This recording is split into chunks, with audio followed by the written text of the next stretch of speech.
मज़हर अब्बास साहब, कल का दिन कितना हंगामा खेज हो सकता है आपकी नज़र में? और एहतजाज के लिए ज़रूरी है कि पार्टी के अंदर यूनिटी हो, लेकिन हम देख रहे हैं कि पीटीआई तो इस वक्त खुद टूट फूट का शिकार है, तो ऐसे में कोई बड़ा एहतजाज कर सकती है? शुक्रिया। देखिए, उससे ज़्यादा मेरी नज़र में इम्पॉर्टेंट ये है कि कल सदर साहब क्या गुफ्तगू करते हैं। अच्छा। और वो इसलिए भी कि पीपल्स पार्टी और हुकूमत के दरमियान जो कैनाल का मामला है इस पर एक कशीदगी है, और पीपल्स पार्टी ख़ास तौर पे सिंध के अंदर बहुत ज़्यादा दबाव में है कैनाल के मसले पे, और यहाँ बहुत ज़्यादा एहतजाज हो रहा है, बहुत सख्त एहतजाज हो रहा है। ख़ास तौर पे रूरल सिंध के अंदर जो इस तरह मुजाहरे हो रहे हैं, तो बहुत ज़्यादा अब क्या सदर अपनी तकरीर में जो कि नॉर्मली ट्रेडिशनली हम देखते हैं माँ से बायस के कि जब ग़ुलाम इसाक़ ख़ान वाली बात हुई तो उन्होंने बाज़ अपनी तकारीर में हुकूमत की बहुत से इक़दामात पे तनक़ीद की थी, तो कल सदर के ख़िताब में, क्योंकि पीपल्स पार्टी नून लीग में भी टेंशन है, फिर और दूसरे दीगर मामलात पे भी टेंशन है, तो क्या सदर की तकरीर एक तरफ तो ज़ाहिर मुल्क के अंदर जो दहशत गर्दी है उसके हवाले से नज़र आता है कि उसके हवाले से वो बात करेंगे, दूसरे माशी जो चैलेंजेस हैं और माशी सूरत हाल में जो हुकूमत क्लेम करती है कि इकनॉमिक इंडिकेटर्स अच्छे हैं, शायद उसकी तारीफ़ करें।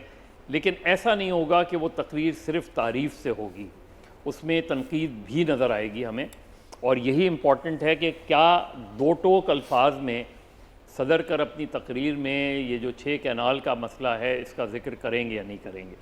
अब दूसरी बात यह कि अपोजिशन क्या करेगी। अपोजिशन का एहतजाज जो है एक रिवायत रही है हमारी, अच्छी या बुरी, लेकिन डेमोक्रेसी में अपोजिशन करती है, प्रोटेस्ट करती है।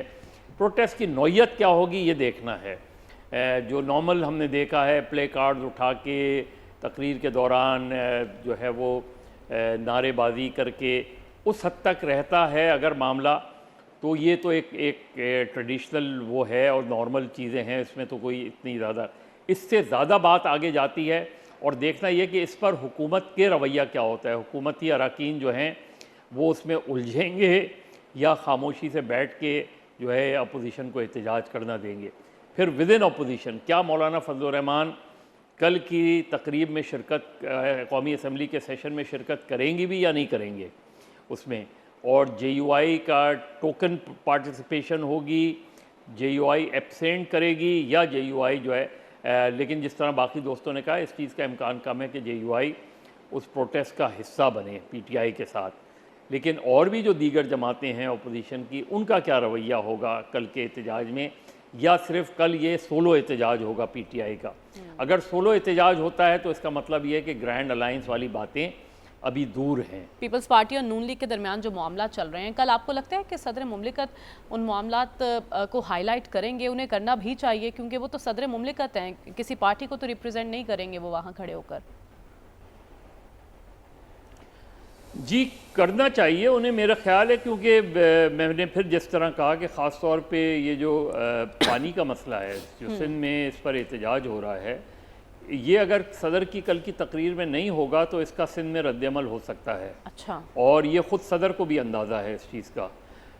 अब वो किस अंदाज में करते हैं, ज़ाहिर है जरदारी साहब की जो एक सियासत का अंदाज़ रहा है उसमें वो बहुत बराह रास्त अटैक नहीं करते। एक मरतबा किया था तो उसके नतीजे में उन्हें दुबई जाना पड़ा था, लेकिन वो जो है वो अंदाज नहीं होगा। लेकिन अगर उन्होंने बिल्कुल जिक्र नहीं किया तो, और बिल्कुल एक स्मूथ तकरीर की उन्होंने, हुकूमत की सिर्फ तारीफ़ के पुल बांधे, तो फिर ज़ाहिर है जो पीपल्स पार्टी का ये जो अपना एहतजाज है, देखिए सदर की तकरीर में अगर ये नहीं होता कि पिछले 1 साल में काउंसिल ऑफ कॉमन इंटरेस्ट का एक भी इजलास नहीं हुआ जो कि आइन की सरियन खिलाफ वर्जी है, तो इसका मतलब है सदर कॉम्प्रोमाइज्ड हैं। ठीक है, तो आप कह रहे हैं सिंध से रिएक्शन फिर आ सकते हैं अगर इस मामले का जिक्र नहीं होता, लेकिन एक रिएक्शन तो PTI ने भी कल देना है ना, उससे कैसे निपटना होगा?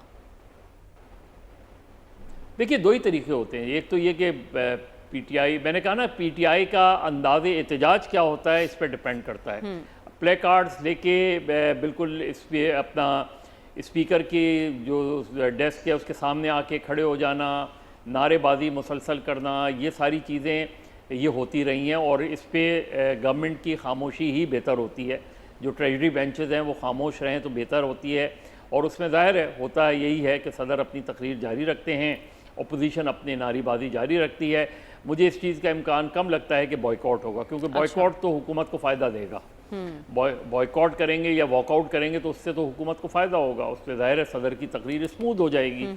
तो अपोजिशन कभी नहीं चाहेगी कि वो वॉकआउट करे, वो चाहेंगे कि उधर खड़े होकर एहतजाज। और JUI क्या चाहेगी कल? और उसमें हुकूम सिर्फ JUI नहीं है, और भी जमातें हैं ना उसका हिस्सा। तो JUI मोस्ट प्रॉबली, क्योंकि JUI का भी कोई इत्तेहाद बना नहीं है। JUI याद रखेंगे, JUI इस वक्त अपोजिशन के इत्तेहाद का हिस्सा नहीं है। अपोजिशन की एक जमात है। तो JUI किस तरह अगर वो खामोश रहते हैं सदर की तकरीर में, तो इसके माने ये हैं कि अभी अपोजिशन का इत्तेहाद ज़रा दूर है। ठीक है। अगर वो नहीं आते तो एक साइलेंट टोकन जो है वो प्रोटेस्ट वो रजिस्टर कराते हैं, जो कि PTI के लिए बेहतर होगा। लेकिन इस चीज़ का इम्कान कम है कि वो PTI के लोगों के साथ खड़े होकर नारेबाजी करें। मज़हर अब्बास साहब, वक्त बहुत कम है, शॉर्टली बता दीजिए, दहशतगर्दी के नासूर से निपटने के लिए हमें अमेरिका की ज़रूरत पड़ सकती है, अमेरिका हमारी मदद करेगा?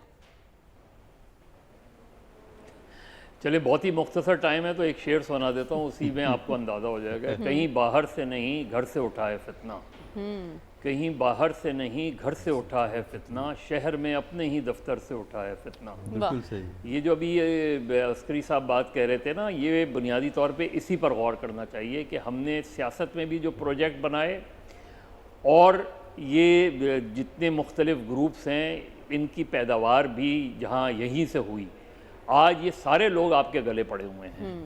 अब आप बातचीत करें या बातचीत ना करें, देखिए तालिबान का फैक्टर है, तालिबान आपने बनाए, बाकी जो ग्रुप्स हैं उनको किसी को आपने बनाया, किसी की पुश्त पनाही की, बाद में आपकी रिट ख़त्म हो गई, आज वो आपसे ज़्यादा ताकतवर अपने आप को समझने लगे हैं। अब एक सिर्फ एक मसला नहीं रह गया, अब सिर्फ तालिबान का मसला नहीं है, अब तो दाइश का मसला भी है। दाइश से कैसे हैंडल करेंगे आप? अफ़गान तालिबान तो ये कहते हैं कि जी हमारे यहाँ से नहीं जाते लोग, आप कहते हैं आपके यहाँ से जाते हैं। इस मसले को टैकल कैसे किया जाएगा? हमें पता है कि बहुत पहले 90s 80s में यहाँ कत्ल करके वहाँ चले जाया करते थे। जिस तरह बात है कि आपने बातचीत क्या करनी है, फर्ज करें आप बातचीत करते हैं अफगानिस्तान से, ठीक है, आप कह रहे हैं ये गले पड़ रहे हैं हमारे, लेकिन अहम पॉइंट ये ना अब इन अनासर की सरखूबी कैसे करनी होगी।